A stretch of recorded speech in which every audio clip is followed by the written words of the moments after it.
Hey hi all, ఈరోజు మా పీజీలో అయితే అంతకాయ పెట్టారు.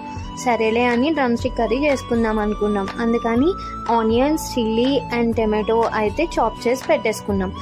నెక్స్ట్ ప్యాన్లో కొంచెం ఆయిల్ తీసుకొని కొంచెం హీట్ అయిన తర్వాత ఆనియన్స్ అయితే యాడ్ చేసుకోవాలి. ఆనియన్స్ ఫాస్ట్గా ఫ్రై అవ్వాలి అంటే కొంచెం సాల్ట్ కూడా యాడ్ చేసుకోవాలి. తర్వాత చిల్లీస్ యాడ్ చేసుకొని టమాటోస్ కూడా యాడ్ చేసుకొని కాస్త బ్రౌన్ కలర్ వచ్చే వరకు అయితే ఫ్రై చేసుకోవాలి.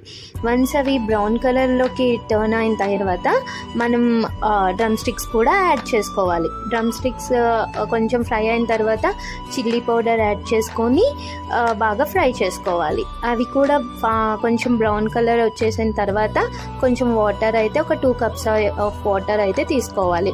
డ్రమ్ స్టిక్స్ ఫాస్ట్గా బాయిల్ అవ్వవు కదా, సో అందుకని కొంచెం వాటర్ అయితే ఎక్కువ యాడ్ చేసుకోవాలి.